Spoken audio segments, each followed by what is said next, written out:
Hi all. ഇന്നത്തെ റീഡിങ്ങിൽ കാണാൻ പറ്റുന്നത് നിങ്ങൾ കുറച്ചേറെ നാളായിട്ട് ഹാർഡ് വർക്ക് ചെയ്തതിൻ്റെ ഫലം നിങ്ങളിലോട്ട് വരുന്നതായിട്ടും ഒരു വിജയം നിങ്ങളെ തേടിയെത്തുന്നതായിട്ടുമാണ് കാണാൻ പറ്റുന്നത്. ഇവിടെ നിങ്ങൾ കുറച്ചേറെ നാളായിട്ട് മറ്റൊന്നിലും ശ്രദ്ധ കൊടുക്കാതെ നിങ്ങളുടെ വർക്കിൽ മാത്രം കോൺസെൻട്രേറ്റ് ചെയ്ത് മുന്നോട്ട് പോകുന്നതായിട്ടാണ് കാണാൻ പറ്റുന്നത്. ഈ ജോബിൽ ഇപ്പോൾ നിങ്ങൾ വളരെയധികം എക്സ്പേർട്ടായി എന്ന് കാണാൻ പറ്റുന്നുണ്ട്. കോൺഫിഡൻസ് കൂടിയിട്ടുണ്ട്. പല രീതിയിലുള്ള സ്കിൽസും നിങ്ങൾ ഡെവലപ്പ് ചെയ്തു വന്നിട്ടുണ്ടെന്ന് കാണുന്നുണ്ട്. നിങ്ങൾ കഠിനമായിട്ട് തന്നെയാണ് വർക്ക് ചെയ്തുകൊണ്ടിരിക്കുന്നത്. ഈ വിശ്രമമില്ലാത്ത നിങ്ങളുടെ ഈ പ്രയത്നത്തിന് ഇപ്പോൾ പ്രതിഫലം കിട്ടാൻ പോകുന്നു എന്നാണ് കാണാൻ കഴിയുന്നത് കേട്ടോ. മെച്ചപ്പെട്ട രീതിയിലുള്ള ഒരു ഫിനാൻഷ്യൽ ഗ്രോത്ത് നിങ്ങൾക്ക് ഇതിലൂടെ ലഭിക്കുന്നതാണ്. ഇവിടെ കിങ് ഓഫ് പെൻറ്റക്കിൾസിൽ പറയുന്നത് നിങ്ങൾക്ക് സ്റ്റേബിൾ ആയിട്ടുള്ളൊരു ഫിനാൻഷ്യൽ അബണ്ടൻസ് വരാൻ പോകുന്നു എന്ന് തന്നെയാണ്.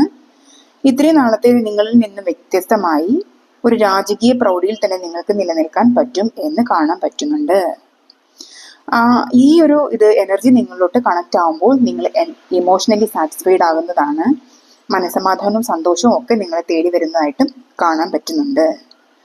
ഇത് ഓരോരുത്തർക്കും അവരവരുടെ എനർജി ലെവലിനനുസരിച്ചായിരിക്കും കണക്റ്റായി വരുന്നത്. ചിലർക്ക് ഈ അബണ്ടൻസ് പെട്ടെന്ന് തന്നെ കണക്റ്റായി വരുന്നതായിട്ട് കാണാൻ പറ്റുന്നുണ്ട്.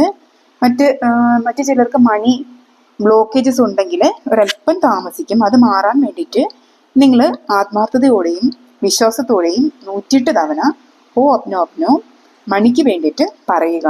I M sorry money, please forgive me money, thank you money, I love you money. അത് 108 തവണ പറയുക ഡെയിലി. നിങ്ങൾ പഴയ എല്ലാ ഇമോഷൻസും ദൂരെ കളഞ്ഞ് പുതിയൊരു ലൈഫ് സിറ്റുവേഷനിലേക്ക് എൻ്റർ ചെയ്യുന്നതായിട്ട് കാണാൻ പറ്റുന്നുണ്ട്. ശാന്തവും സ്വസ്ഥവുമായിട്ടുള്ളൊരു സാഹചര്യത്തിലോട്ട് നിങ്ങൾ പോകും. അവിടെ നിങ്ങൾക്ക് പല കാര്യങ്ങളും ചെയ്തു തീർക്കേണ്ടതായിട്ടാണ് കാണാൻ പറ്റുന്നത്. ഇത്രയും നാളത്തെ ലൈഫിൽ നിന്ന് വ്യത്യസ്തമായിട്ടുള്ളൊരു ലൈഫായിരിക്കും നിങ്ങളെ അങ്ങോട്ട് കാത്തിരിക്കുന്നതെന്ന് കാണാൻ പറ്റുന്നുണ്ട്. അത് നിങ്ങൾ ഈ ഭൂമിക്ക് വേണ്ടിയിട്ട്, ഈ പ്രപഞ്ചത്തിന് വേണ്ടിയിട്ട് ചില നന്മകൾ ചെയ്യുന്ന തരത്തിലുള്ള പ്രവർത്തനങ്ങളിൽ ഏർപ്പെടുന്നതായിട്ടാണ് കാണാൻ പറ്റുന്നത്. വൃക്ഷങ്ങളെയൊക്കെ സംരക്ഷിക്കുന്നതിൻ്റെ എനർജിയൊക്കെയാണ് നിങ്ങളിലോട്ട് കണക്റ്റായി വരുന്നതെന്ന് കാണുന്നുണ്ട്. ആദ്യം ഇത് നിങ്ങൾക്ക് വളരെയേറെ പ്രയാസമുള്ളതായിട്ടും ഉത്കണ്ഠയായിട്ട് വരുന്നതായിട്ടും കാണാൻ പറ്റുന്നുണ്ട്. കുറച്ചേറെ അധ്വാനിക്കേണ്ടി വരുമെന്ന് കാണുന്നുണ്ട്. എങ്കിലും ഇതിൽ നിങ്ങൾക്ക് ഉറച്ചു നിന്ന് മുന്നോട്ട് പോകാൻ പറ്റുന്നതായിട്ട് കാണാൻ പറ്റുന്നു. സക്സസ് നിങ്ങളിലോട്ട് വന്നെത്തുന്നതായിട്ടും കാണുന്നുണ്ട്. ഈ ബേർഡൻ കുറയ്ക്കാൻ വേണ്ടിയിട്ടും ലോങ് ടേം സക്സസിന് വേണ്ടിയിട്ടും നിങ്ങൾ നന്നായിട്ട് ആലോചിച്ച് വ്യക്തമായ പ്ലാൻ ഉണ്ടാക്കി നിങ്ങൾ മുന്നേറുന്നതായിട്ട് കാണാൻ പറ്റുന്നുണ്ട്. നിങ്ങൾ അതിൽ വളരെ വലിയൊരു സക്സസ് നേടിയെടുക്കും. ആ സക്സസ് ആണ് നിങ്ങളിലോട്ട് വരുന്ന ഹ്യൂജ് അബണ്ടൻസ്. നിങ്ങൾ സാധാരണക്കാരല്ല. ഈ ലോകത്തിന് വേണ്ടി ഒത്തിരി നന്മകൾ ചെയ്യാൻ വേണ്ടി ജനിച്ചവരാണ് കേട്ടോ.